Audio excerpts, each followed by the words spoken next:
प्यारे बच्चों, digital learning classes Narayan में आप सभी का स्वागत है। प्यारे बच्चों, आपने पिछले वीडियो में मॉडल प्रश्न पत्र 2 का अध्ययन कर रहे थे, जिसके अंतर्गत सेक्शन ए की बात हो रही थी। सेक्शन ए के अंतर्गत जो पहला क्वेश्चन था, उसके अंदर जो बहुवैकल्पिक प्रश्न थे उनको आपने देखा।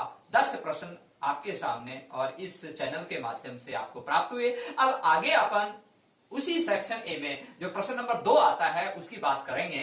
और प्यारे बच्चों, वह प्रश्न इस तरह से लिखता हूं, निखिलम विधि से प्रयोग करते हुए 99 का वर्ग ज्ञात करें। प्यारे बच्चों, यह निखिलम विधि है। निखिलम विधि शब्द आ जाए तो आधार उपाधार विधि के नाम से जानी जाती है।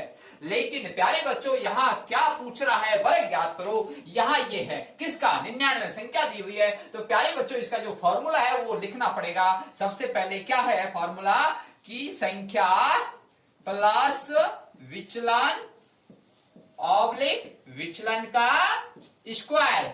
ठीक है। अब देखिए प्यारे बच्चों, संख्या क्या है 99, विचलन निकालना है। तो मैंने कहा निकलन विधि क्या है, आधार उपाधार विधि। तो आपने आधार क्या लिया प्यारे बच्चों, 100। क्यों लिया प्यारे बच्चों, 99 100 के नजदीक है। मैंने आपको समझाया कि आधार 10, 100, 1000। तो संख्या के ऊपर डिपेंड करना है कि 10 लेना है, 100 लेना है, 1000 लेना है। तो हमारे 99 संख्या 100 के नजदीक है, तो 100 आधार आया। यस। अब आप इसका जो विचलन निकालने का सूत्र है वो संख्या माइनस आधार बराबर विचलन।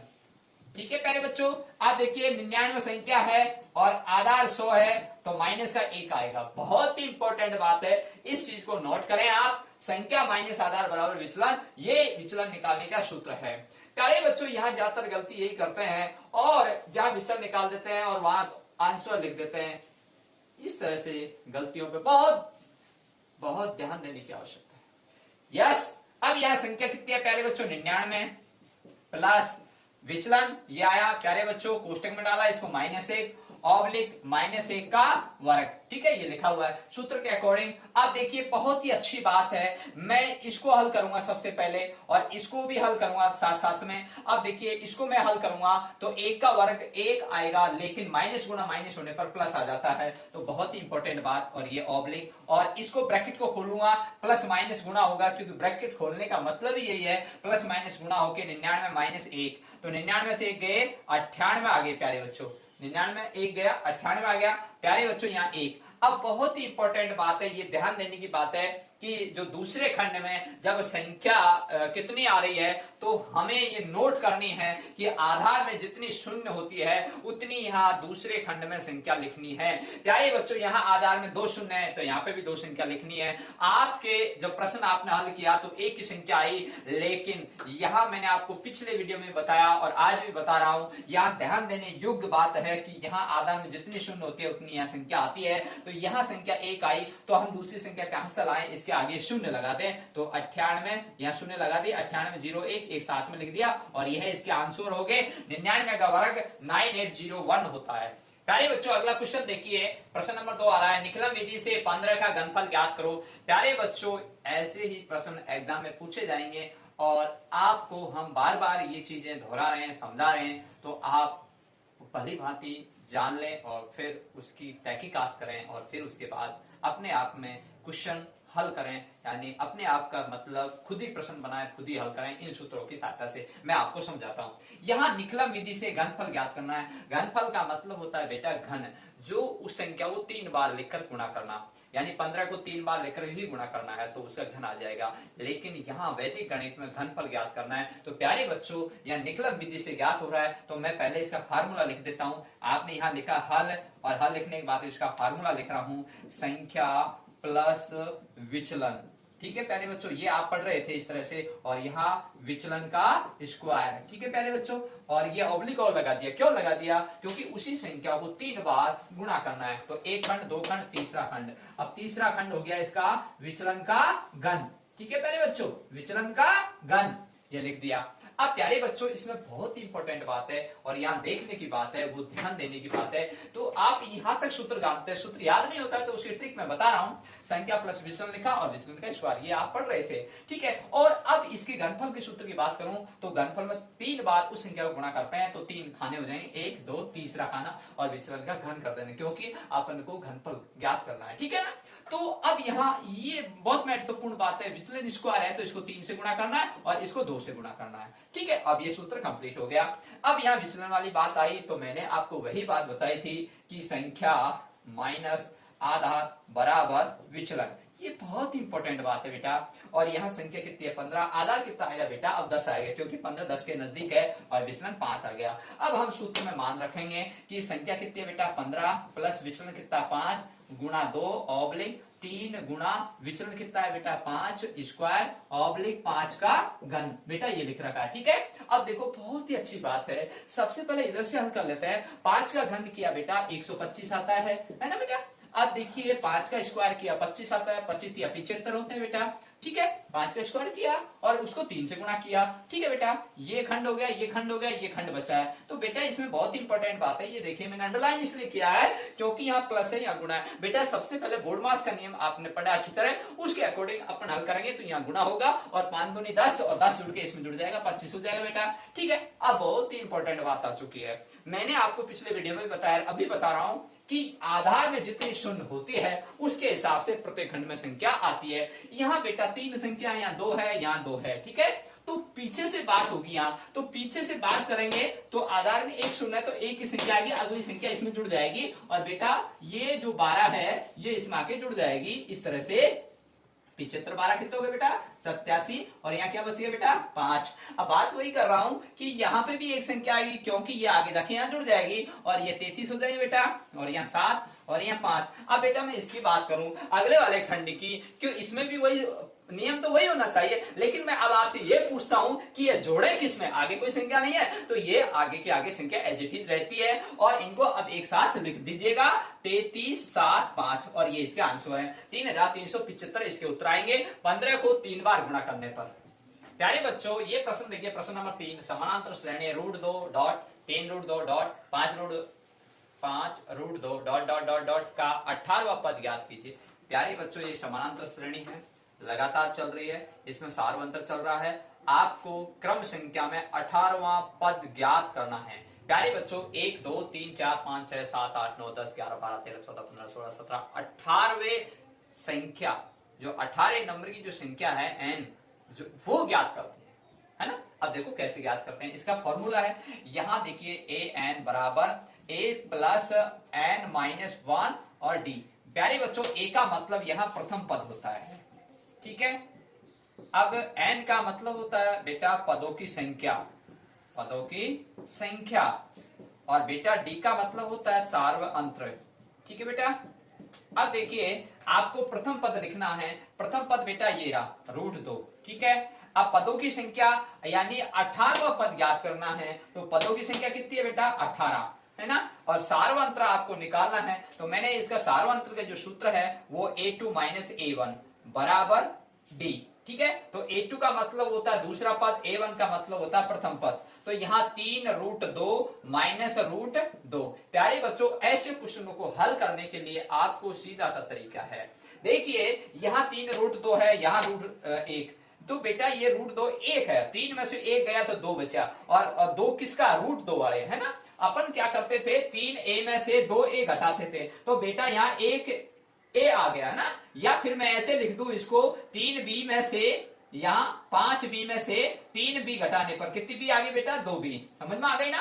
तो इस तरह से वही बात यहाँ है, ये समझ लीजिए b कितनी है 5, b कितनी है 3, b कितनी बची 2। तो बात वही है बेटा, यहाँ √2 कितने है 3, यहाँ √2 कितना है 1, तो 3a में से 1 √2, 3 में से 1 गया 2, तो √2 कितना बच गया 2, ठीक है 2 √2। तो इसका आंसर क्या है बेटा 2 √2। ये बहुत इंपॉर्टेंट बात है।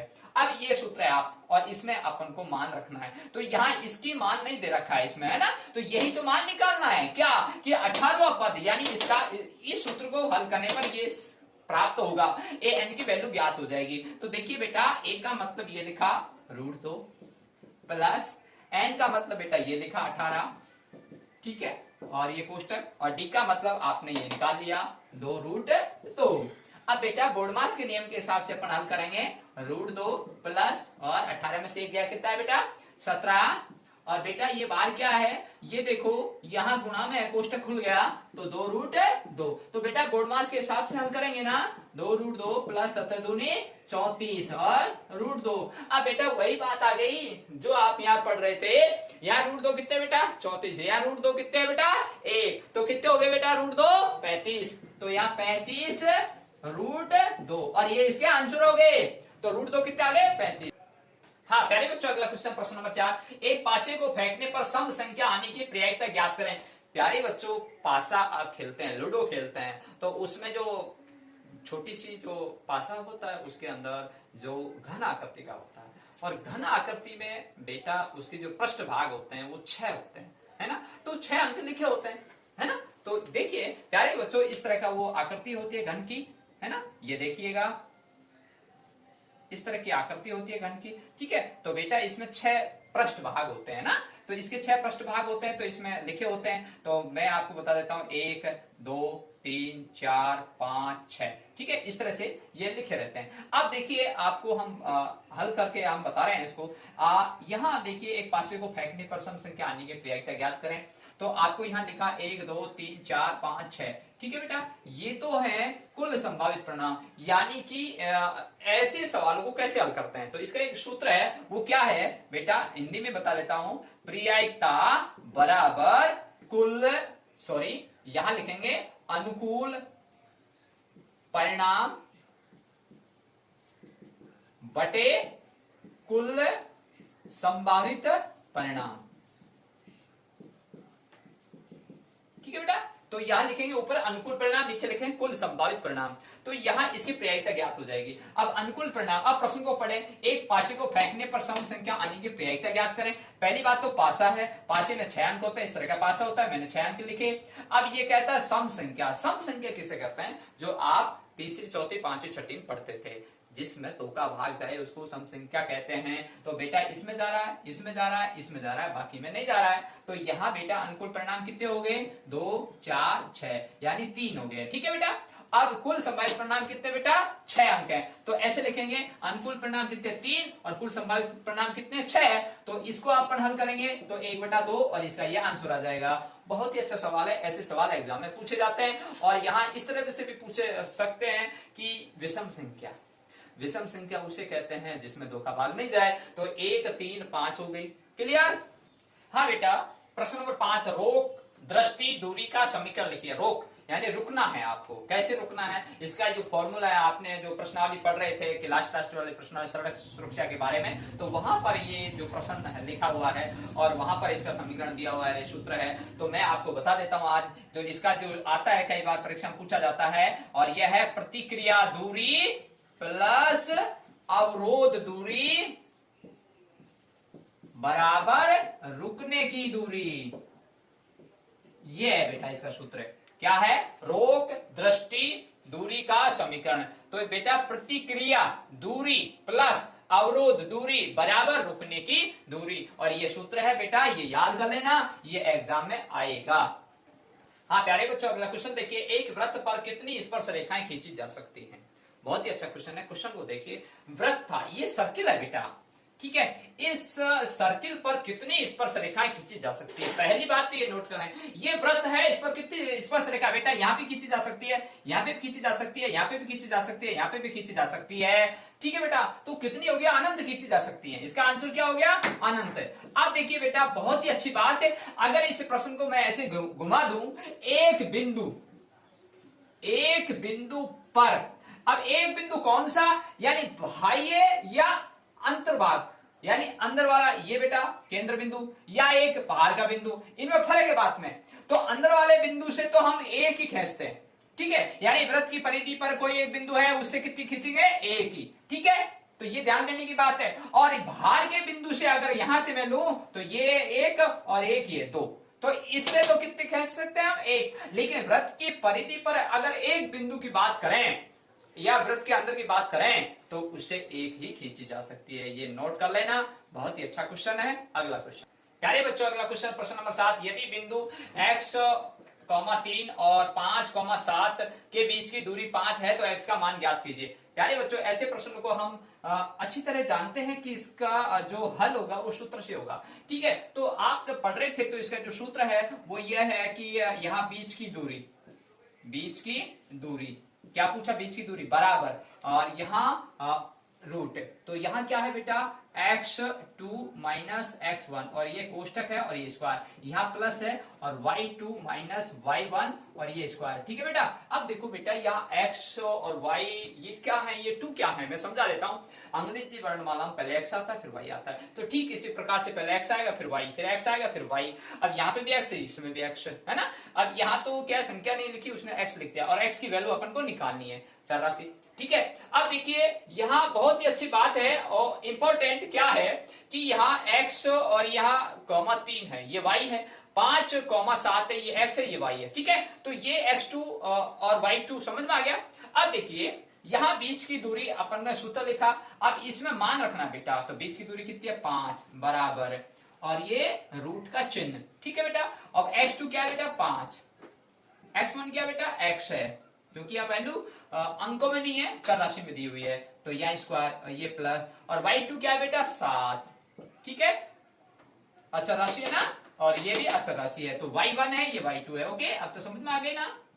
अब देखिए मैं इसको हल करूंगा तो बहुत अच्छी बात है, यहाँ 5 लिखना है और यहाँ ये रूट है, तो मैं सबसे पहले क्या किया कि दोनों ओर यहाँ लिखा, दोनों ओर वर्ग करने पर।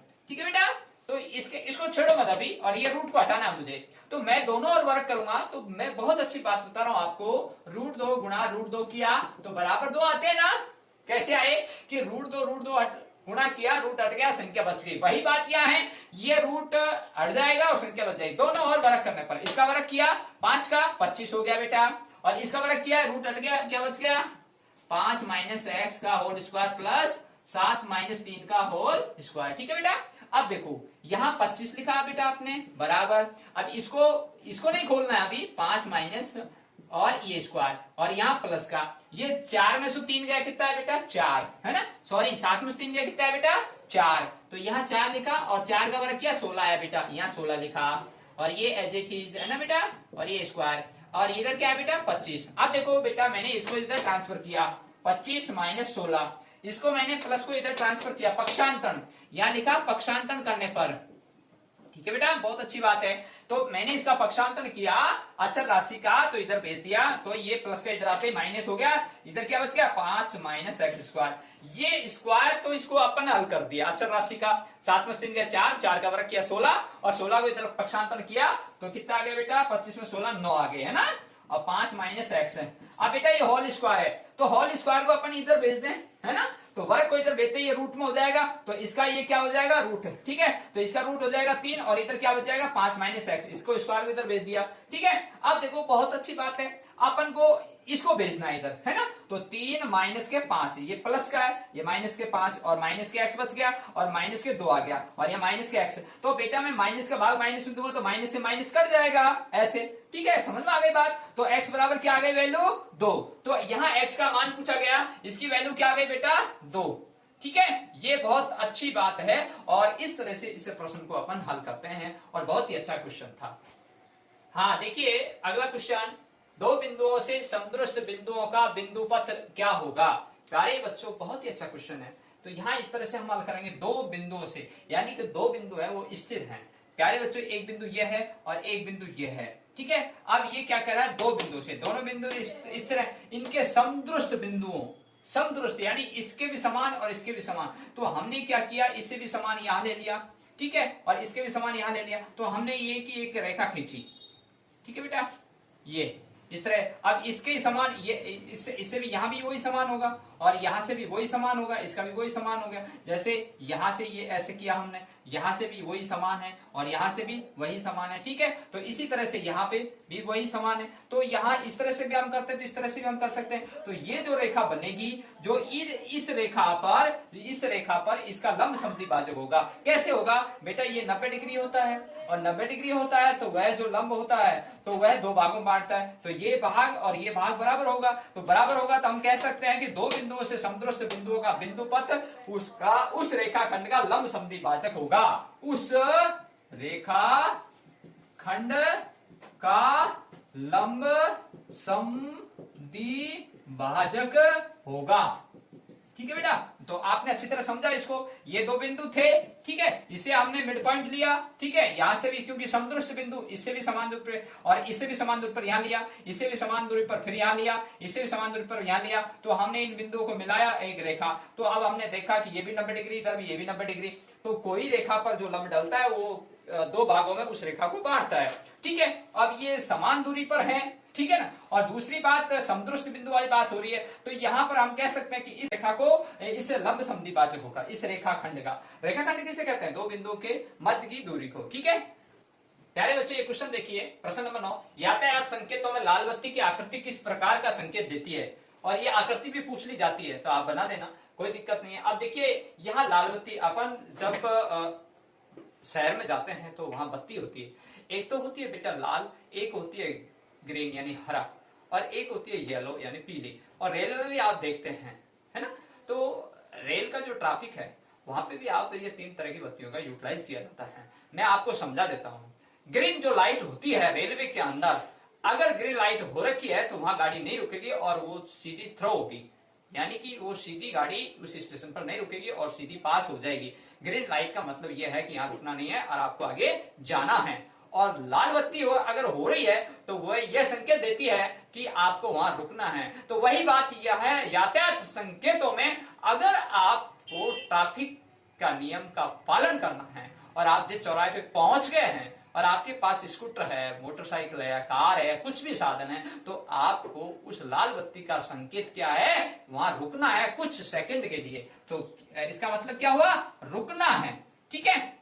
तो यातायात लाल बत्ती का मतलब यह है कि आपको रुकना है कुछ सेकंड, कुछ मिनट के लिए। हाँ देखिए पहले बच्चों, प्रश्न नंबर 10, एक थैले में 5 लाल गेंद है तथा 3 सफेद गेंद है। इस थैले से यादृच्छा एक गेंद निकाली जाती है, इसकी क्या प्रायिकता है कि निकाली गई गेंद सफेद नहीं है। बहुत ही अच्छा क्वेश्चन है, ऐसे क्वेश्चन आएंगे और आपको समझना है, बहुत ही अच्छा क्वेश्चन है। एक थैले के अंदर, आपके पास थैला था, उसमें लाल कलर की 5 और 3 सफेद है बेटा। थैले के अंदर कुल कितनी गेंद हो गई, 8, ठीक है बेटा। कितनी गेंद हो गई, 8 गेंद हो गई। अब देखिए इस थैले में यादृच्छा एक गेंद, यादृच्छा का मतलब आंख मीच के उसमें से निकाली जाती है, ठीक है।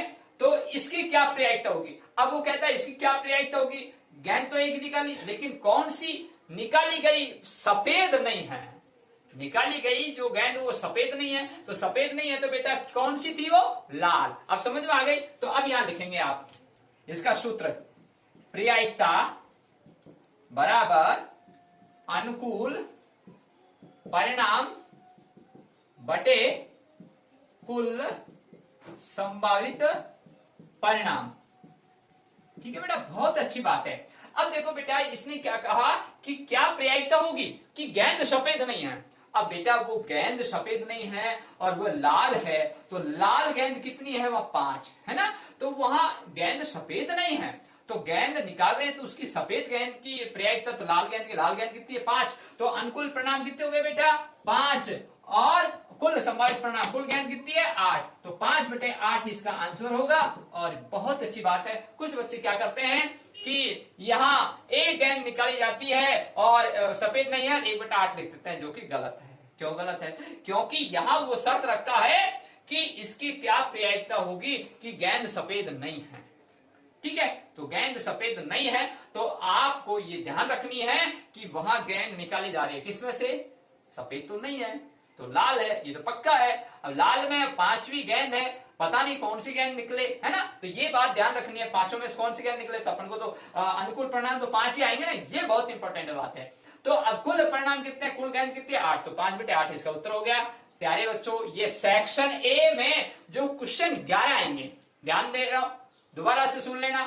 पहला क्वेश्चन मैंने करा दिया पिछले वीडियो में, जिसमें ऑब्जेक्टिव टाइप यानी बहुवैकल्पिक क्वेश्चन 10 आपको इस चैनल के माध्यम से पहुंचाए जा रहे हैं आप तक। उनको सही ढंग से पढ़ें, हल करें। और सेक्शन ए के अंदर जो और 10 क्वेश्चन थे वो आज इस चैनल के माध्यम से आपको कराए गए और आगे भी आपको इस तरह से मिलते रहेंगे। आप इस चैनल को देखते रहें और सभी बच्चे ध्यान दें कि इन क्वेश्चनों को अच्छे ढंग से पढ़ें। फिर भी अगर आपको कोई समस्या है तो इस चैनल के माध्यम से मुझ तक पहुंचाएं, मैं आपकी तुरंत समस्या का समाधान करूंगा। सभी बच्चों को धन्यवाद। चैनल को सब्सक्राइब करना ना भूलें।